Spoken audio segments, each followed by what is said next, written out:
આપણે સેલૈયા ધામ આવ્યા છીએ, જે બિલખા સેલૈયા ધામ કહેવાય, ત્યાં શેઠ સગાળશાની જગ્યાએ.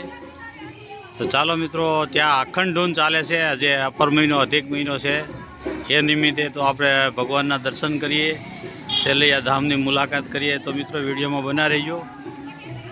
જૂનાગઢથી 23 કિલોમીટરના અંતરે છે મિત્રો, આપ જોઈ શકો છો.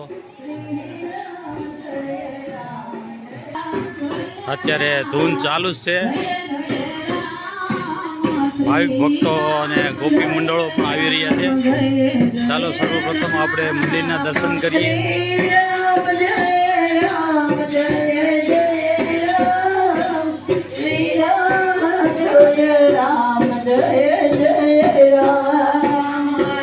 મિત્રો ભગવાન કૃષ્ણના દર્શન કરીએ.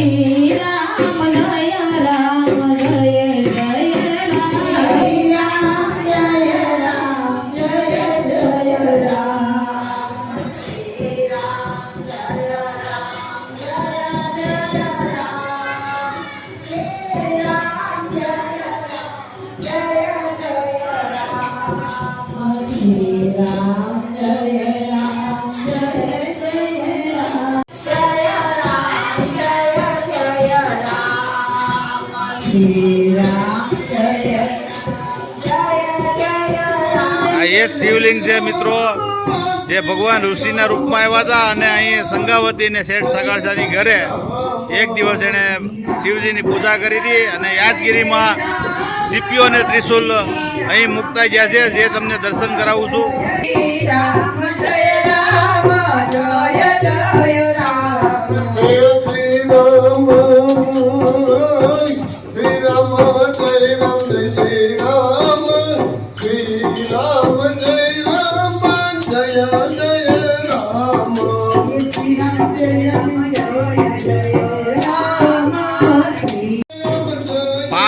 વર્ષ પહેલાનો આ ખાણીઓ છે. આ ખાણીયામાં સેલૈયાને ખાંડવામાં આવેલું હતો મિત્રો, આપ જોઈ શકો છો. અને આ ભગવાન ઋષિના રૂપમાં આવ્યા હતા, તેમની પણ યાદગીરી માટે અહીં પ્રતિમા મૂકેલી છે, જે એક્ઝેક્ટ મુખ્ય મંદિરની સામે જ છે. અને હાલ આપણે અપર મહિનો એટલે કે અધિક મહિનાની અખંડ ધૂન રામધૂન ચાલે છે મિત્રો. તો આ અપર મહિનામાં એકવાર જરૂર આવજો અને અહીંનું તરણામત લેજો. આ એ પથ્થર છે જે રામ સેતુમાં વપરાણા હતા, તરે છે મિત્રો, આપ જોઈ શકો છો. આટલો હજી હાસ અહીં આપણે પૃથ્વી પર છે. ભગવાનની નિશાની જે મુખ્ય ખાણીઓ છે, તે અંદાજિત ખૂબ જ વજનદાર છે. આપ જોઈ શકો છો. જે સેલૈયાને અહીં સંગાવતી અને શેઠ સગાળશાએ હસતા મોઢે સેલૈયાને ખાંડીને રાંધીને ભગવાનને જમાડવાનું શરત હતી. આ એ ખાણીઓ છે.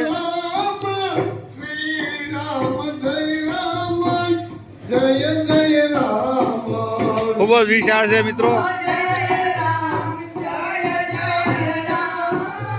મિત્રો આ એ વાવ છે જે ભગવાન ઋષિના રૂપમાં આવ્યા હતા, અને શેઠ સગાળશા અને સંગાવતીએ આ વાવની અંદર પાણી ભરીને એ ભગવાન ઋષિને નવડાવેલા હતા મિત્રો.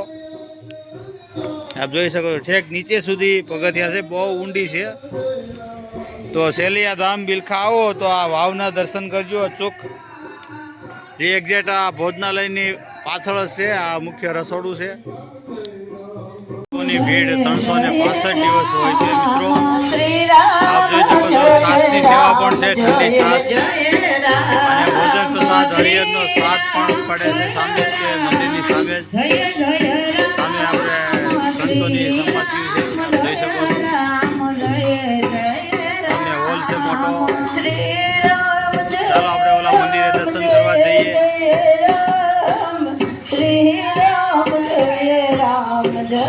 મુખ્ય મંદિરની ઉપર પણ નરનારાયણ ભગવાનનું મંદિર આવેલું છે મિત્રો. તો ચાલો આપણે ઉપર લક્ષ્મીનારાયણ ભગવાનનું મંદિર છે ત્યાં દર્શન કરી આવી.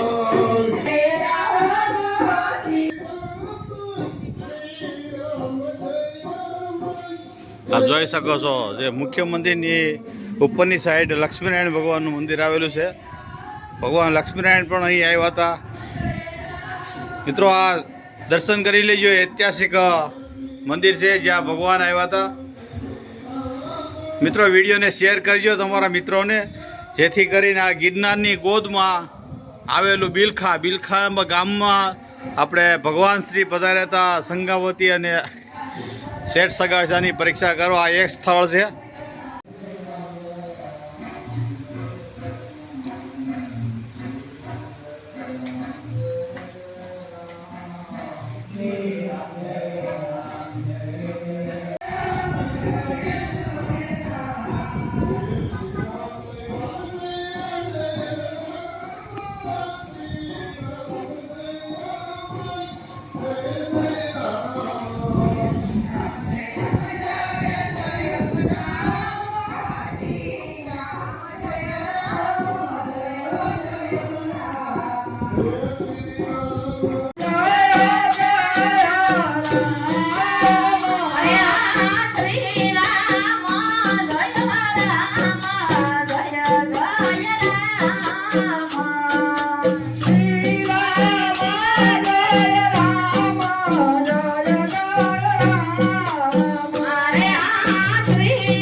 વિશાળ આશ્રમ છે એટલે કે મંદિર છે.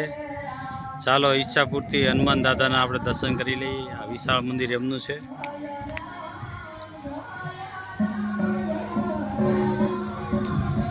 જય હનુમાનજી મહારાજ.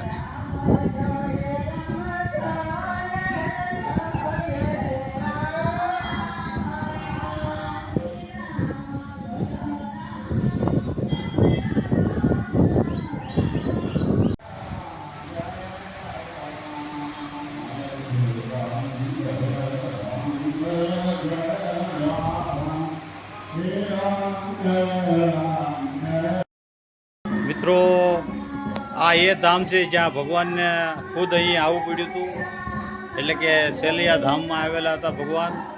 તો મિત્રો એક વખત તમે પણ આવજો. બિલખાથી નજીક જ છે, માત્ર ગામના પાદરમાં. અને જુનાગઢથી આવવું હોય તો 22 કિલોમીટરના અંતરે આવેલું છે. જે તમે ટ્રેનમાં પણ આવી શકો છો, બસમાં પણ આવી શકો છો. તો આ વિશાળ મંદિરની મુલાકાત લેજો. ભગવાન અહીંયા આવેલા હતા. આ ભૂમિ એટલે પાવન ભૂમિ કહેવાય, જેની રચકણ માથે આવી જાય ને એ ઘરે પહોંચી જાય તો આપણો ઘરમાં 72 પેઢી. મિત્રો આ એ ધામ છે જ્યાં ભગવાનને ખુદ અહીં આવવું પડ્યું હતું. એટલે કે સેલિયા ધામમાં આવેલા હતા ભગવાન. તો મિત્રો એક વખત તમે પણ આવજો. બિલખાથી નજીક જ છે, માત્ર ગામના પાદરમાં. અને જુનાગઢથી આવવું હોય તો 22 કિલોમીટરના અંતરે આવેલું છે. જે તમે ટ્રેનમાં પણ આવી શકો છો, બસમાં પણ આવી શકો છો. તો આ વિશાળ મંદિરની મુલાકાત લેજો. ભગવાન અહીંયા આવેલા હતા. આ ભૂમિ એટલે પાવન ભૂમિ કહેવાય, જેની રચકણ માથે આવી જાય ને એ ઘરે પહોંચી જાય તો આપણો ઘરમાં 72 પેઢી એવું કહે છે બધા. એટલે અહીંયા બધા આવે છે જે ચપટી અહીંની ધૂળ લઈ જાય છે તિલક કરીને. તો મિત્રો એકવાર આવજો તમે આ સેલૈયા ધામમાં.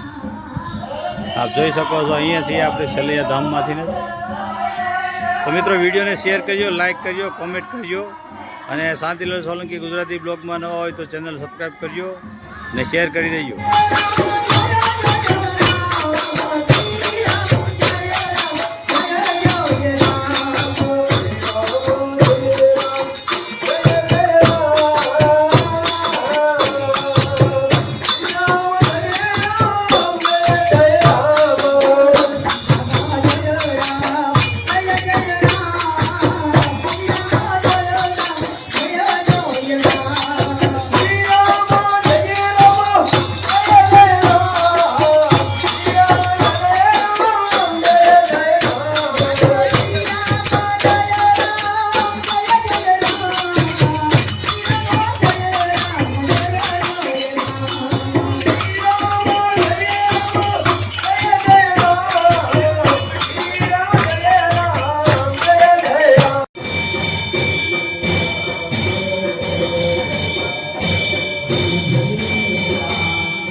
આ જગ્યાની મેં તમને સમગ્ર માહિતી આપી છે. તો વિડીયો કેવો લાગ્યો એ કોમેન્ટ કરીને બતાવજો. મારી યુટ્યુબ ચેનલ શાંતિલાલ સોલંકી ગુજરાતી બ્લોગમાં નવા હોય તો ચેનલને સબસ્ક્રાઈબ કરજો. આવા જ નવા ધાર્મિક બ્લોગ લઈને હું આવું છું.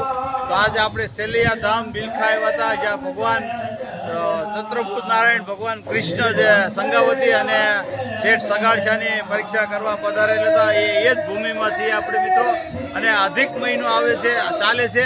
તો મિત્રો અધિક મહિનામાં અહીંયા ભગવાન કહેવાય છે કે અહીંયા રોકાય છે અને અખંડ રામધૂન હોય છે આખો મહિનો. તો આનો પણ લાભ લઈજો અને દર્શન કરીને ધન્યતા અનુભવશો.